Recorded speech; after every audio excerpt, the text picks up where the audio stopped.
आम जनमानस के मुद्दों पर चर्चा करना चाहती है, जबकि नेशनल कॉन्फ्रेंस दूसरी तरफ से सरकार में रह के सदन नहीं चलने देना चाहती। वो लोगों के मुद्दों से भागना चाहती है और उन लैंड जहादियों को बचाना चाहती है जिन लैंड जहादियों ने जम्मू में डेमोग्राफिक इन्वेजन किया है वक़्फ़ के नाम पे, और वक़्फ़ के अलावा जिसमें नेशनल कॉन्फ्रेंस के विधायक शामिल हैं, जिसमें इनके पूर्व मंत्री शामिल हैं, उनको ये बचाना चाहते हैं। आज जिस प्रकार से वक़्फ़ अमेंडमेंट बिल लागू हुआ है, इनकी खलबली मची हुई है, तो ये भागना चाहते हैं लोगों के मुद्दों से। और लेजिस्लेटिव जहाद जो इन्होंने चलाया हुआ है, लेजिस्लेटिव असेंबली में एक जहाज छेड़ के उन लोगों को संरक्षण देते हैं जो भूमाफिया हैं, जो लैंड एनक्रोचर्स हैं। और मैं दोबारा से कोट करना चाहता हूं, एक सीनियर जस्टिस की कमेटी ने जब एक रिपोर्ट दी, 689 एनक्रोचर्स जो तवी रिवर बेड को एनक्रोच कर चुके हैं, वो सारे के सारे एक समुदाय के, एक कम्युनिटी के, जम्मू को डेमोग्राफिक चेंज करने के लिए, ऐसे लोगों को प्रोटेक्ट करने के लिए ये लगे हुए हैं। एक और बात मैं कहना चाहूँगा, वक़्फ़ की ज़मीन को भी इन्होंने अपनी जागीर समझा है और तमाम जो आय इनकम है वो अपने घर के लिए इस्तेमाल करना चाहते हैं। तो इस इशू को ये यहाँ पे 3 दिन से लगातार उठा रहे हैं। भारतीय जनता पार्टी ने आज एडजर्नमेंट मोशन लाया था, स्थगन प्रस्ताव लाया था। हम चाहते थे लोगों के मुद्दों पे चर्चा करें और 2 प्रमुख बिंदु आज हमने रखे थे। एक बिंदु हमारा डेली वेजर्स को लेके था, एक बिंदु आज हमारा अनएम्प्लॉयमेंट को लेके था। हमारे विधायकों ने वेल में जाके इस पर विरोध भी किया, धरना भी दिया। तो कहीं न कहीं सरकार भागना चाहती है, सरकार भटकना चाहती है। सुनील जी, ये लव जिहाद सुना, जमीन जिहाद सुना, ये लेजिस्लेटिव जिहाद क्या है?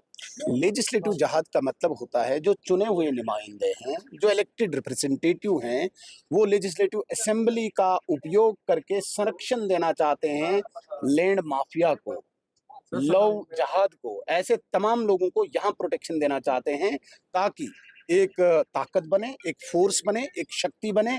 उन लोगों के पीछे ये शक्ति बन के रहें जो यहाँ पे डेमोग्राफिक इन्वेजन करना चाहते हैं, एक समुदाय की संख्या को बढ़ाना चाहते हैं, फॉरेस्ट लैंड को कवर करके वक़्फ़ के नाम पे और गरीबों के नाम पे। तो लेजिस्लेटिव जहाद का मतलब होता है कि विधानसभा में वो प्रतिनिधि एक जहाज छेड़ रहे हैं जो लैंड माफिया हैं, उनको प्रोटेक्शन कर रहे हैं। आज जो हाथापाई हुई, आपको क्या लगता है कि एक नई प्रथा तो नहीं चल पड़ी है? देखिए, पिछले 1 महीने से कुछ विधायक नेशनल कॉन्फ्रेंस की सरकार ने हायर किए हैं, खरीदे हुए हैं। आपने देखा होगा, एक विधायक ने हिंदू धर्म पे जब टिप्पणी की असेंबली में, उस दिन उमर अब्दुल्ला साहब हंस रहे थे, खुश हो रहे थे।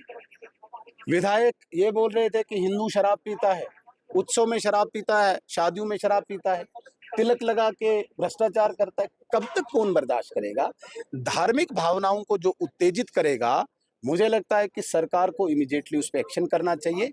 लेकिन अगर वो इसका मजाक उड़ाते गए, एक विशेष समुदाय का, हिंदू धर्म का मजाक उड़ाते गए, तो मुझे लगता है कि ऐसी घटनाएं घटेंगी।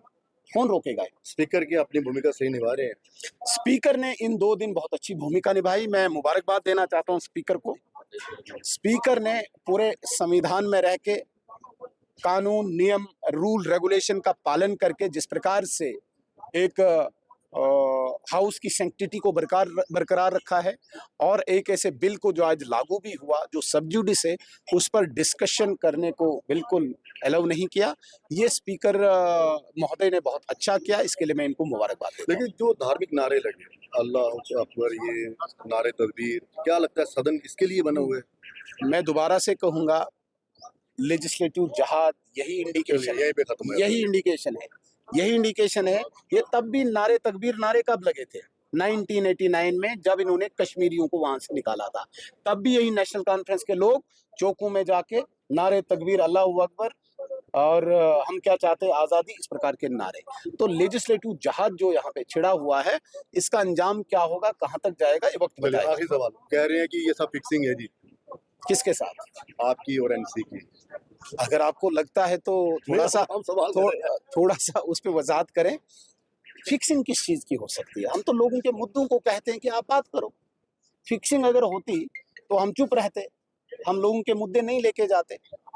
तो हम तो लोगों के मुद्दों को डिस्कस करना चाहते हैं। सरकार बेनकाब हुई, हम फिक्सिंग क्यों करें? मुफ्ती मोहम्मद सैयद जी के बारे में जो स्वर्गीय मुफ्ती से जो सीएम है देखिए उनके बारे में जिस किसी तरह भी से ये बात उन्होंने किसी मेहराज भी मलिक जी ने जो मैं कहता हूं किसी धर्म विशेष और व्यक्ति विशेष, और खासकर वो व्यक्ति जो चीफ मिनिस्टर रह चुका हो, भारत का गृह मंत्री रह चुका हो, ठीक है, आप उसकी विचारों की निंदा कर सकते हैं, क्रिटिसाइज कर सकते हैं, लेकिन पर्सनल व्यक्तिगत प्रहार करना ये उचित नहीं है, ये बिल्कुल अनुचित है। पार्लियामेंट्री भाषा ये नहीं कहती है। चलिए सर बहुत क्या लगता है